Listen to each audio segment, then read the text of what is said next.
अब ये तत्व ज्ञान परमात्मा ने 600 वर्ष पहले लिपिबद्ध करवा दिया था, और उसमें स्वयं परमेश्वर ने एक भूमिका करके दिखाई थी कि मेरा भक्त यदि गरीब ते गरीब भी होगा और मर्यादा में होगा, मैं उसके साथ रहूंगा जो मेरे वचनों का पालन करेगा। कैसे रहूंगा? जैसे कबीर परमेश्वर जी एक चुलाहे का कार्य करते थे, एक गृहस्थी की भूमिका कर रहे थे। हालांकि वो बाल बच्चेदार नहीं थे, उनके कोई पत्नी नहीं थी, लेकिन फिर भी परिवार था। मुंह बोले माता पिता जिनको कमल के फूल पर परमात्मा प्राप्त हुए थे, नीरू और नीमा, और दो, एक लड़का एक लड़की। एक लड़का मृत शरीर, एक लड़का जो मृत्यु को प्राप्त हो चुका था 12-13 वर्ष का, और वो जल प्रवाह कर दिया गया था। और शेख तकी नामक एक अनाड़ी पीर की फड़क निकालने के लिए परमात्मा ने वो मुर्दा जिंदा करके वो बालक अपने साथ रखा था बेटे के रूप में। ऐसे उस शेख तकी पीर की लड़की मर गई थी, उसमें कब्र में दबा रखी थी। कब्र फुड़वा के परमात्मा ने हजारों लोगों के सामने वह जीवित करी थी, और हजारों व्यक्ति परमात्मा के शिष्य बन गए थे उस करिश्मे को देखकर। तो वह 12-13 वर्ष की लड़की परमात्मा के साथ बेटी के रूप में रही थी। ऐसे घर में 5 सदस्य थे, खुद मालिक, माता पिता, मुंह बोले, और बेटा बेटी धर्म के, वचन के। तो वो एक गृहस्थी की भूमिका परमात्मा ने निभा के दिखाई, क्योंकि हमारे को इतना अज्ञानी बना रखा था। ये जो संत ऋषि बने फिरे हैं, घर छोड़ दे हैं, वो नो कहें गृहस्थी थोड़े पार हो सकते हैं। जो घर छोड़ गया बस वो पार होगा। तप करे, कठिन साधना करे, मुंड मुंडाले का कति जटा भारी रखवा ले। परमात्मा कहते नहीं, मुंड मुंडाले चाहे जटा रखा ले, जब तक आप सत भक्ति नहीं करोगे पार नहीं हो सकते, आपका कोई ठिकाना नहीं। तो परमात्मा ने वो लीला की थी एक बहुत गरीब व्यक्ति की। सारा दिन कपड़ा बनते थे, और उस कपड़े में से जो भी कमाई होती थी हफ्ते में जो बनकर तैयार होता था, जो भी उससे सेल करते थे, या उस कमाई की, उस कपड़ा बुनने की जो मजदूरी होती थी, उससे जो खाने का एक हफ्ते का राशन आवश्यक ले आते थे, बाद जो शेष बच जाता था उसका धर्म में लगा देते थे, धर्म यज्ञ कर देते थे, और हैंड टू माउथ रहा करते थे। और साथ में ये प्रचार किया करते थे, इन मुल्ला और काजी और उन नकली पंडितों की जो है उनके द्वारा दिए हुए ज्ञान की धज्जियां उड़ाया करते थे, उनके अज्ञान का पर्दाफाश करते थे। परमात्मा के सामने कोई भी नहीं टिका। और ज्ञान सब ज्ञानड़ी ये कबीर ज्ञान सो ज्ञान, जैसे गोला तोब का वही करता चले मैदान। कबीर परमेश्वर का ये तत्व ज्ञान ऐसा है जैसे तोब के गोले ने जहाँ ठोक दे वहाँ किलों को ढा करके प्लेन बना देता है। ऐसे ही काल के अज्ञान के किलों को ये परमात्मा का तत्व ज्ञान तोब के गोले की तरह उड़ा रहा है।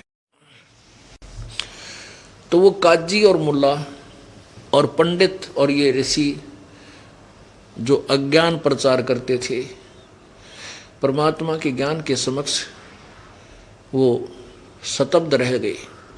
अब उन्होंने सोचा कि तुम्हारी रोजी रोटी खत्म हो जाएगी, इसलिए वो कबीर परमेश्वर के विरोधी बन गए। परमात्मा को मारना चाहा, मरे नहीं। एक उबलते हुए सरसों के तेल के कढ़ाई में डाल करके मारना चाहा, मरे नहीं, जो कि तू बैठे रहे। झेरे कुएं में डाल के ऊपर से छड़ी मिट्टी ईंट डाल दी, बुरा हाल फुल कर दी, तो ही परमात्मा बाहर बैठे पाए।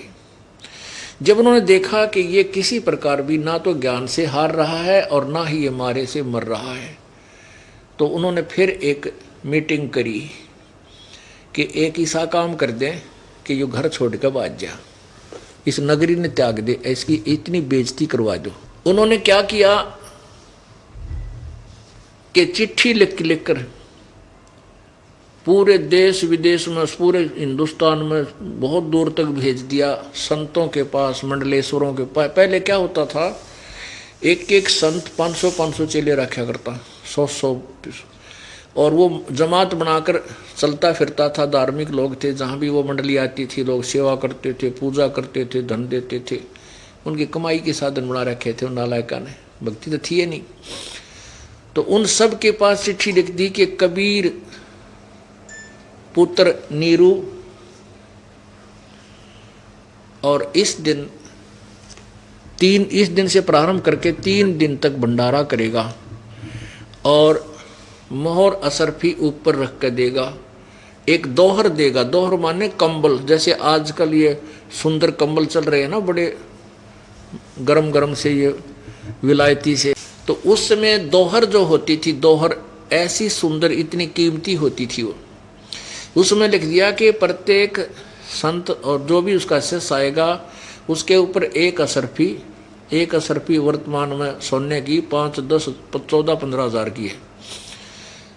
तो एक असरफी मोहर और एक दोहर, जितनी बार खाना खाओगा उतनी बार देगा। यानी एक दिन में 2 बार रोटी खाई जाती, 2 बार ही ऐसे देगा और 3 दिन तक भंडारा चलेगा। और सभी आना अपने शिष्यों के समेत। अब ये पहुंच गई चिट्ठी, झूठी चिट्ठी डाल दी ने कम्या ने कि इसके पास कोई खान पीन होगी नहीं और वो आएंगे लोग, इसने कूट छेद कर भगा देंगे यहाँ से, आप भाग जाएगा। अब वो चिट्ठियां पहुंच गई उन मंडलेश्वरों साधु संतों के पास, इन त्रिगुणमयी माया के उपासकों के पास। तो उस निश्चित एक चिट्ठी भेज दी सिकंदर लोधी के पास बनारस से दिल्ली में, जो दिल्ली का बादशाह था। सिकंदर लोधी परमात्मा के चरणों में लग चुका था, उनका शिष्य हो गया था। सिकंदर लोधी को एक भयंकर जलन का रोग था जो किसी भी साधना से, किसी भी ट्रीटमेंट से ठीक नहीं हुआ था। कबीर साहब ने अपने आशीर्वाद से सप्रस मात्र से ठीक कर दिया था। और भी बहुत से उसके सामने करिश्मे मालिक ने दिखाए थे, जिसके कारण सिकंदर लोधी हृदय से मान चुका था ये परमात्मा आए। उसके पास भी एक चिट्ठी लिख दी कि कबीर भंडारा कर रहा है और मैं भंडारा कर रहा हूँ कबीर जी की तरफ से। और सिकंदर लोधी से कहा कि आप मेरे शिष्य हैं, आप अवश्य आइएगा। अब शेख तकी जो उनका धार्मिक गुरु था सिकंदर लोधी का, वो कबीर साहब से बहुत ईर्षा रखता था। उसने जब पता सलाह तो उसकी माएँ थी, उसने सिकंदर लोधी से पूछा कि तेरा गुरु वहाँ भंडारा कर रहा है, तो आप चलोगे क्या नहीं? सिकंदर बोला कि ये कैसे कह दी, मैं ना चलूँगा, मैं अवश्य चलूँगा। तो सिकंदर लोधी 4-5 दिन पहले प्रस्थान कर दिया, हाथी पर बैठ कर आया, बनारस पहुंच गया उस निश्चित दिन को। उधर से वो संत साधु जो वो भी पहुंच गए। 18 लाख 18 लाख व्यक्ति वो संत पहुंच गए। 18 लाख उत्तर गजब हुई है। पुण्यात्माओं, अपना बारात आती है ब्याह में 70-80 आदमी होते हैं और 3 दिन पहले कढ़ाई चढ़ जाती है, 3 दिन पहले। और घर वाले गाँव वालों को नहीं कह तुम पाछे खाइयो, पहले बारात न जमा दो, कदे थोड़ा रह जाए। और वो 18 लाख और एक झोपड़ी में रहने वाले एक व्यक्ति के साथ ऐसा जो अनर्थ किया उन लोगों ने, जुल्म किया। परमात्मा यही दिखाना चाहते हैं, बच्चों आप मेरी शरण में रहना, देख मैं क्या करके दिखाऊंगा। फिर अब उसमें क्या किया, रविदास जी जो थे वो कबीर साहब के साथी थे, उनके शिष्य हो चुके थे। ज़्यादातर वो दोनों निकट रहते थे क्योंकि और पंडितां और धार्मिक लोगों से उनकी राशि मिला नहीं करती, विचार विपरीत थे। रविदास जी सुबह फ्रेश होने के लिए घूमने के लिए निकले। उन्होंने देखा, जहाँ देखा वहाँ बंदे वो तुरा गजब हुई है, ये साधु संत कैसे आए हैं। उनसे पूछ रहे हैं भाई कैसे आना हुआ तुम्हारा महापुरुषों, कोई समागम है क्या? तो वो पूछते हैं कि काशी वालों तुम कौन सी दुनिया में रहते हो, तुम्हें नहीं मालूम? रविदास जी बोले भाई ना हमने तो कोई ऐसा सुना नहीं कि कबीर भंडारा कर रहा है और 3 दिन का भंडारा है भाई, आज से प्रारंभ होना है, आज से प्रारंभ होना है। कौन कबीर? कि वो नीरू पुत्र न्योकन ते। अब रविदास जी तो स्तब्ध रह गए, तेरा गजब होइयो, गुरु जी ने मेरा जिक्र भी नहीं कर रखा, कोई बात होती तो चर्चा चाला हो। तो उसने पूछा भाई तुम्हारे, वो जान गया कोई जालसाजी है किसी ने कम्या की, झूठी चिट्ठी पाऊंगी ये। रविदास जी ने पूछा कि भाई दिखा कोई पत्थर है तुम्हारे पास, कहाँ ये रहे। अब रविदास जी ने देखा, जो भी कहे हमारे पास चिट्ठियाँ हैं वैसे नहीं आते हम, पूरे शिष्यों के साथ, देख ये लिख रखा है। अब रविदास जी कित का फ्रेश हुआ था, उल्टा आ गया, वापिस आकर कबीर जी के पास पहुंचा, परमेश्वर के पास जाकर कहा प्रभु आज तो बात बिगड़ गई। परमात्मा जानी जानते हो, जाने थे पर जान बौड़े बनना पड़ता है। कहने की क्या बात होगी भगत। रविदास जी ने बताया परमात्मा लगभग लाखों लोग आए हुए हैं, कई लाख लोग आगे हैं और आपके नाम की झूठी चिट्ठी डाल रखी, कबीर भंडारा देगा और मोर एक दोहर यानी एक कंबल और एक असरफी, जितनी बार खाना खाओगे उतनी बार दान करेगा। अब इस लालच में दुनिया टूट कर पड़ गई, बहुत ये स्वार्थी संत आए हुए। कबीर परमात्मा बोले कि भगत आजा बैठ जा और भीतर तो सांकड़ डाले अपनी कुटिया के वजन कर। इस आपत्ति ने वो टालेगा जिसकी शरण में हम पड़े हैं। आप पे आरती आप पे साजे, आप पे किंगर आप पे बाजे, आप पे ताल झां झनकारा, आप नचे आप देखे नारा। परमात्मा आप पे सारी लीला कर रहा है, आप ही भगवान है, आप ही एक दास की भूमिका कर रहा है कि बच्चों तुम नो रहना मेरी शरण में, फिर देखना मैं कैसे डूडा ठाऊंगा। अब वहाँ बैठ गए चुप करके कि भजन कर माला ले ले। आपत्ति में भगवान याद करते, वही हमारी आपदाओं को दूर किया करता है।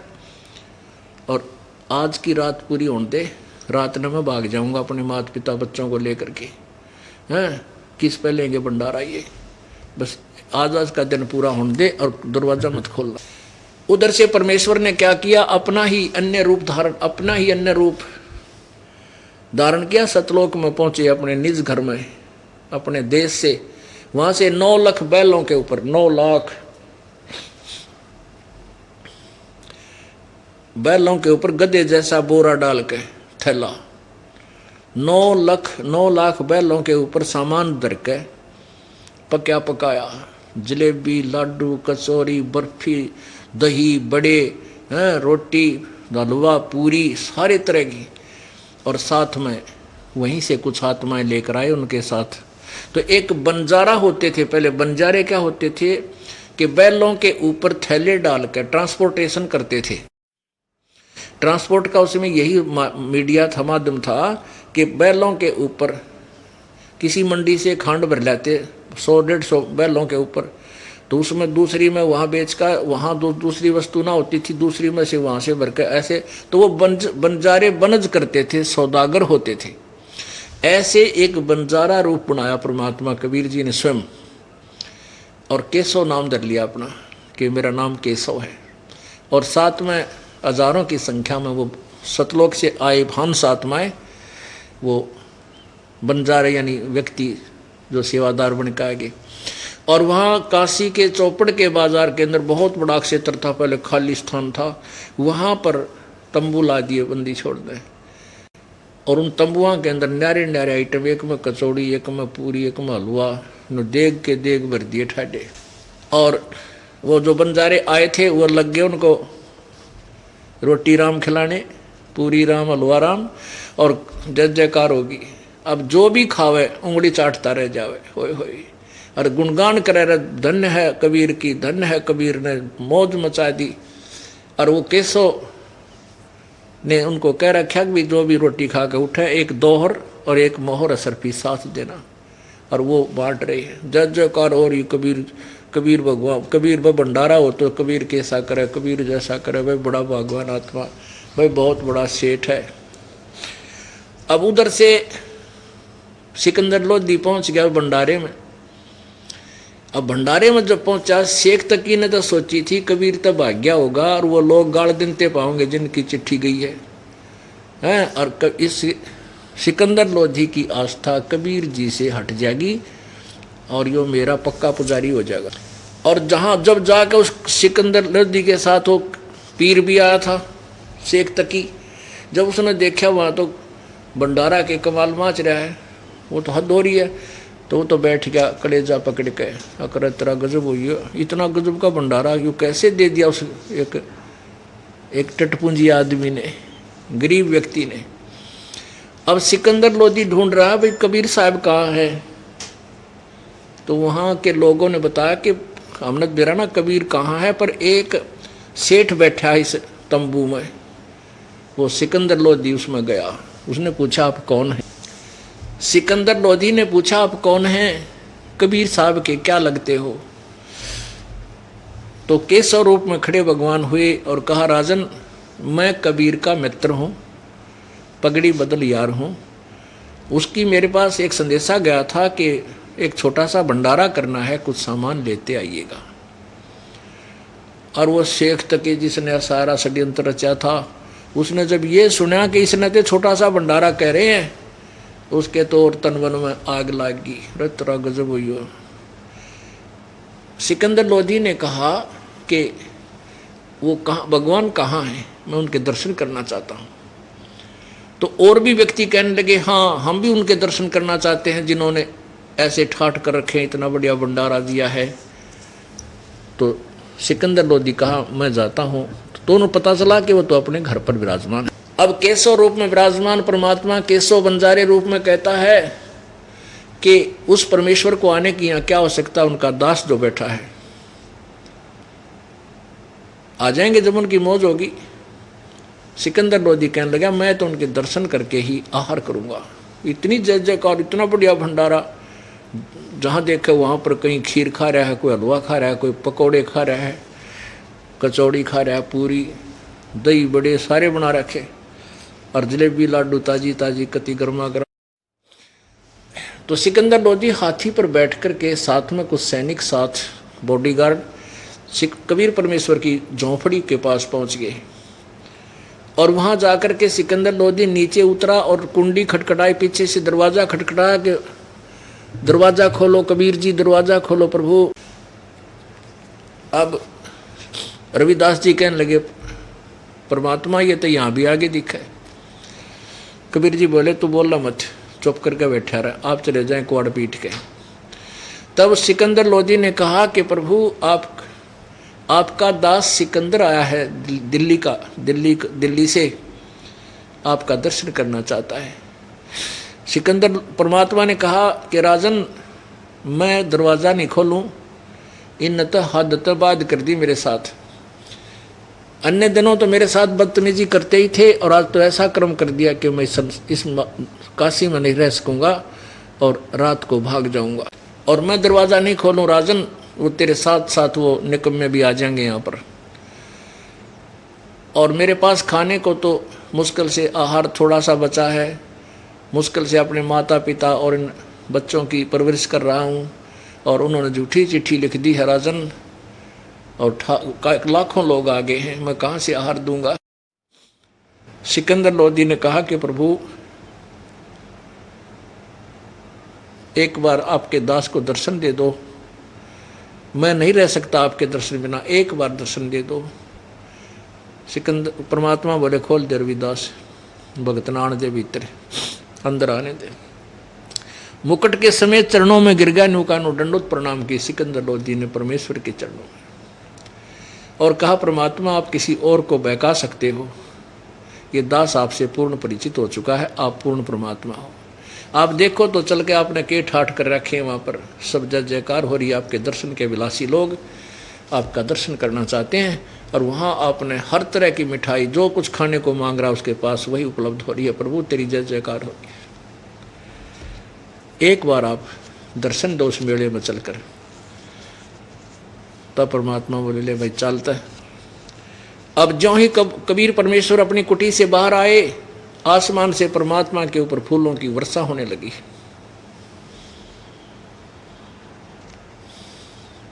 सिकंदर लोधी ने अपने जो हाथी की अंबारी होती है, रूम होता हाथी के ऊपर, बहुत सुंदर होता था,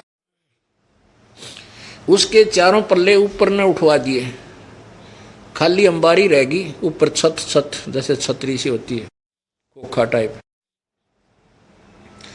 उसमें रविदास जी ने चंवर ले लिया, अपने गुरुदेव के ऊपर चंवर करने लगा। सिकंदर लोधी ने कहा भगत मुझे दे दे चंवर, आप तो रोज ही सेवा करते हो गुरुदेव की, आज मुझे सौभाग्य मिला है मैं भी सेवा कर लूँ। सिकंदर लोधी ने रविदास जी और कबीर जी को हाथी पर बैठाया, स्वयं भी बैठे, और कबीर परमेश्वर के ऊपर अपने हाथों से सिकंदर लोधी दिल्ली का बादशाह सेवा कर रहा, चंवर करता हुआ, और उस मेले में आ गया जहाँ पर भंडारा चल रहा था। अब लोग पूछ रहे हैं वो कौन सा है कबीर? काशी के जो परिचित थे वो कहते वो बैठा जिसके ऊपर ये राजा चंवर कर रहा है, राजा चंवर कर रहा है इस गरीब से आदमी पर, काशी वाले तो कूदें। और जो पुण्यात्मा थी वो कहे भाई तो इससे भी ज़्यादा पूजा करने योग्य है जिसने ऐसे भंडारे ला दिए, ये भगवान बिना नहीं हो सकते ये काम। तो कुछ पुण्यात्मा थे उनमें साधु संतों में, वो कहते थे तो भगवान से भाई ऐसे भंडारे हुआ करेंगे, गिरी तुम बताओ इसके खान ने भी दाने को ना यहाँ ठाट कर रखे। तो बुद्धिमान लोग तो अच्छी वाणी बोलते हैं, मूर्ख लोग ऐसे ही बोलते हैं। अब पूरी उस मेले में का घूम के और फिर उस तंबू में पहुंच गए जहां पर केशव रूप में बंजारा बैठा था। वहां परमात्मा के पहुंचते ही अपने आप एक तख्त सतलोक से आकर विराजमान हुआ, उसके ऊपर सुंदर गद्दे सफ़ेद टाइप के, सुंदर चादर चारों तरफ से लटकती हुई बिछ गई और परमात्मा विराजमान हुए। कबीर जी सिकंदर लोधी अलग बैठ के और तंबू को उठा दिया, वहाँ से साइडों से हटाकर ऊपर ऊपर की छत रख ली, सीलिंग। तो वहाँ कबीर जी, कबीर परमेश्वर जो जुलाहा रूप में और दूसरे से दूसरा रूप उन्हीं का डबल रोल केशव रूप में, वहाँ बैठ करके कहते हैं 12 घंटे तक गोष्ठी चली, 12 घंटे सत्संग किया उस परम पिता ने कि ताकि अंधे लोग समझ लें मुझे। केशव प्रश्न करता है कि कबीर तू इसे गंदे लोक में क्यों आया, तू इनका भला चाहता, ये तेरा बुरा करते हैं। कबीर परमात्मा कहते केशव तू नहीं जानता, ये मेरे बच्चे हैं। आज कोई हिंदू बना है, मुसलमान बना है, चाहे कोई कुछ भी बना है, ये मेरे बच्चे हैं। काल ने इनको आपस में विरोध कर रखा है और मैं इनको सद्मार्ग देने आया हूँ ताकि ये मुझे पहचान ले। मैं रोवत हूँ सृष्टि को, सृष्टि रोवे मोहे, गरीबदास इस वियोग को समझ नहीं सकता कोई। तो उस समय वहां आए हुए लाखों लोगों में थे 18 लाख में से कम भी 10 लाख व्यक्तियों ने परमात्मा का नाम लिया, वो जो नकली संत बने फिरे थे। और जब भंडारा समाप्त हुआ, सारा सामान लाद के बचा हुआ उन बैलों के ऊपर और दरिया को पार करने लगे। गंगा में इतना तेज पानी चला था नो, कति ऊपर के बहुत गहरा पानी, और जो ही वो बैल चलने लगे गंगा का पानी बिल्कुल 1 फुट रह गया। अब सिकंदर लोधी भी देख रहा है, सारी जनता देख रही है कि एकदम इतना डाउनफॉल आ गया गंगा दरिया में। और जब सारे वो बंजारे और वो बैल उस पर पार हो लिए, वो उसी प्रकार पानी फिर फुल हो गया। अब कुछ देर के बाद सिकंदर लोधी की दृष्टि गई कि कहाँ तक के कबीर जी वो केशव से कहने लगे कि केशव हे बंजारे, आपके तो बैल बहुत दूर जा लिए होंगे, देख चले जाओ कहीं दूर ना। देखा तो वहाँ कोई बैल नहीं, थोड़ी सी दूर गए थे, वहाँ से अंतर्ध्यान हुए और सतलोक में पहुँच गए। अब सिकंदर लोधी दूर दूर तक देख रहा है ठाठा के, कहाँ गए कहाँ गए। परमात्मा बोले कि वो तो गए जहाँ से आए थे। इतने में जो केशव रूप था वो उठकर और कबीर जी के अंदर समा गया। वहाँ अकेले कबीर परमेश्वर रह गए। बोलो सतगुरुदेव।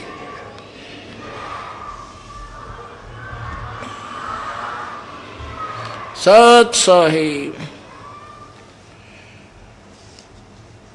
जब सिकंदर लोधी ने पैर पकड़ दिए, परमात्मा आज मेरी कति चौंध टूट गई, आप सचमुच भगवान हो। पुण्यात्माओं, परमात्मा हमें उदाहरण देकर समझा के गए हैं कि साईं इतना दीजिए जिसमें कुटुंब समावे, हम भी भूखे ना रहे, अतिथि ना भूखा जावे। अब 18 लाख अतिथि आ गए 3 दिन के खागड़े, और 3 दिन छका दिए परमात्मा ने। जो ऐसा भोजन कोई करा नहीं सकता अतिथि को जो परमात्मा के, यानी हम अब वहाँ परमात्मा आप ही भूमिका कर रहे हैं एक अच्छे भगत की, कि आप ऐसे भगत होगे तब भगत परमात्मा आपके गणा निकटाओगा। हम चाहते हैं स्वयं धनवान बनना और घनी माया जोड़ जाड़ कर आँखों कदे कल ना पावे। कहते मेरी शरण में आकर तू भूल जाए इन बात ने। कहते कल पे कारण कौन है, कर सेवा निकाम, और फल इच्छा मन इच्छा फल देऊंगा जो पड़े मेरे ते काम। कि तेरी कल्पना से क्या बनेगा नालायक, तो निष्काम भक्त कर सेवा मेरी, कर भक्ति साधना करता रहे, और जब धनी का काम पड़ेगा ना, जब देखिए तेरे आगे क्यों कर खड़ा पाऊँ। तो यहाँ धनी का काम था जो परमात्मा के ऊपर आपत्ति आई, वहाँ परमात्मा पे आपत्ति नहीं, एक भक्त पे आपत्ति आई, कबीर पे। अब मालिक स्वयं भूमिका कर रहे थे एक अच्छे भक्त की, कि तुम इसे अच्छे भक्त बनोगे, मालिक पर पूरा विश्वास रखोगे, सच्ची श्रद्धा से भक्ति करोगे, और घनी माया के पास ना भागोगे, या माया तुम्हारे पीछे भागेगी। फिर तो पुण्यात्माओं, कुछ दिनों के बाद आपको ये ज्ञान हो जाएगा कि मांगू, और मालिक फिर मांगने की जरूरत ना पड़े, आप पर ठाठ करें पाओगा। तो ऐसे हमारी रहनी और करनी होगी, तब परमात्मा आपके कल्याण करेगा। बोलो सतगुरुदेव सत साहिब।